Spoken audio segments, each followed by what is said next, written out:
آپ نے بیان کیا کہ نماز سے تقویٰ پیدا ہوتا ہے، لیکن ہم دیکھتے ہیں کہ ہمارے ارد گرد کچھ لوگ ایسے ہوتے ہیں جو نمازیں تو پوری پڑھتے ہیں لیکن ان میں تقویٰ نہیں ہوتا، وہ اپنے معاملات میں دھوکے بھی دیتے ہیں، جھوٹ بھی بولتے ہیں، ان کے کاروبار اسی طرح چل رہے ہوتے ہیں، تو اس کی کیا وجہ ہے؟ ان میں نماز کیوں نہیں تقویٰ پیدا کرتی؟ دیکھیے، اس میں دو تین باتیں ہیں، ذہن نشین کر لیجئے۔ صحیح نماز پڑھنا، اللہ کی خاطر نماز پڑھنا، آخرت کی خاطر نماز پڑھنا اور پوری تقوی کے ساتھ نماز پڑھنا، یہ اصل نماز ہے۔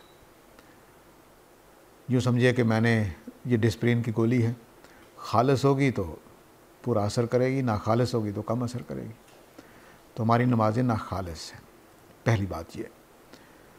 دوسری بات یہ ہے کہ ہمارے دین کا تصور کیا ہے، اس کی وجہ یہ ساری خرابی ہے۔ اس میں نماز کا قصور نہیں ہے، اس میں نمازیوں کا قصور ہے۔ وہ کیا کہ ہمارے ہاں نماز اس لیے نہیں پڑھی جاتی کہ اللہ کو جواب دینا ہے یا یہ کرنا ہے، نماز اس لیے پڑھی جاتی ہے کہ رزق کھلے، اور جو میں نے ابھی کرتوت کر لی ہیں، کوئی جھوٹی گواہی دے دی ہے، کوئی دھوکہ دے دیا، یہ معاف ہو جائے۔ ہماری نمازیں اس لیے ہیں، ہماری نمازیں آخرت کے لیے ہے ہی نہیں ہیں، تقوی کے لیے ہے ہی نہیں ہیں۔ تو ہمارے دین کا پورا شعور ہی تبدیل کر دیا گیا ہے پچھلے 100-150 سال میں۔ ہم نیکی کرتے ہیں دنیا کے لیے، آخرت کے لیے نہیں کرتے۔ اکثریت کا یہی معاملہ ہے۔ آپ کسی کے پاس چلے جائیے، اور جی میں نمازیں پڑھی لیکن رزق تو کھلا نہیں۔ میں اپنے گھر کی بات بتاتا ہوں، میری والدہ کہا کرتی تھی جب امتحان کے دن ہوتے تھے، اب نمازیں پڑھا کرو پاس ہو جاؤ گے۔ تو ہمارا تو یہی، ہم نے تو دین اس طرح سے بنایا ہوا، تو اس دین کا کیا اثر ہونا ہے؟ نماز پڑھنی ہے تقوی کے ساتھ، تو اثر انداز ہوگی۔ تسلی کے ساتھ پڑھیں گے، پوری تندہی کے ساتھ پڑھیں گے، پورے خضوع کے ساتھ پڑھیں گے تو اثر انداز ہوگی۔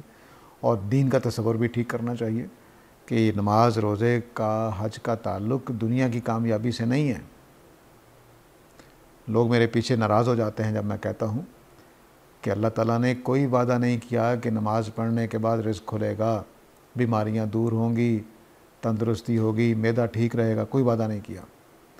لیکن یہ وعدہ کیا ہے کہ نماز پڑھو گے تو جنت میں جاؤ گے، یہ وعدہ کیا۔ تو ہمارے ہاں یہ بڑا ہی بدقسمتی والی بات ہو گئی کہ نمازیں پڑھنے والے، مجھے ہمارے ہمسائے تھے گھر میں جوہر ٹاؤن میں، ان کی چوری ہو گئی۔ وہ بڑے پیٹتے ہوئے میرے پاس آئے کہ میں نے تو ہمیشہ زکوٰۃ ادا کی ہے، تو مجھے بتایا گیا تھا کہ زکوٰۃ ادا کرنے والے گھر چوری نہیں ہوتی۔ میں نے کہا آپ کو غلط بتایا گیا تھا۔ تو یہ اس طرح کی باتیں، ہمارا دین اس طرح سے۔ ہماری مسجد میں اعلان ہوتا ہے ثواب دارین حاصل کریں۔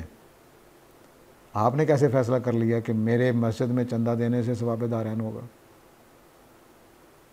اللہ کے رسول نے بتایا ہے، اللہ نے بتایا۔ تو یہ ہمارے دین کا حلیہ چونکہ بگڑ چکا ہے، اس لیے وہ نہ نمازیں اثر انداز ہوتی ہیں۔ ہم نماز اس لیے پڑھ رہے ہوتے ہیں کہ اللہ تعالیٰ کی طرف سے رزق کھل جائے، جو بندش ہوئی ہے وہ نکل جائے، کوئی نحوست گھر سے وہ نکل جائے، برکت عطا ہو جائے، بس نمازیں اس لیے پڑھتے ہیں۔ تو وہ مل جاتا ہے اللہ تعالیٰ کی طرف سے، لیکن تقویٰ نہیں حاصل ہوتا۔ سر آپ کے ایک جملے سے کچھ کنفیوژن ہو رہی ہے، آپ نے کہا کہ نمازیں پڑھنی ہیں تقوی کے ساتھ۔ اب ایک سرکل بن گیا، نماز تقوی کے ساتھ پڑھنی ہے یا نماز پڑھنے سے تقویٰ حاصل ہوگا؟ ہاں، کچھ چیزیں ایسی ہوتی ہیں کہ وہ ایک دوسرے کے لیے لازم و ملزوم ہوتی ہیں۔ میرے اندر خدا خوفی ہوگی تو میں نماز کے لیے کھڑا ہوں گا، نماز کے لیے کھڑا ہوں گا تو پھر میرے اندر تقوی کے دوسرے اوصاف پیدا ہوں گے۔ تو پہلا تقوی خدا خوفی ہے، خدا کو قیامت والے دن جواب دہی سے ڈرنے کا نام ہے۔ لیکن اب نماز جب میں پڑھوں گا تو وہ قرآن کہتا ہے کہ تنہا عن الفحشاء والمنکر، وہ مجھے گناہوں سے روکے گی اور فحاشی سے روکے گی۔ تو نماز پھر اپنے وہ کام کریں، پہلے صرف خدا خوفی ہے، پھر اس کے بعد فحشاء اور منکر سے میں بچ جاؤں گا اگر اچھی نماز پڑھنے والا ہوں، نہیں تو نہیں۔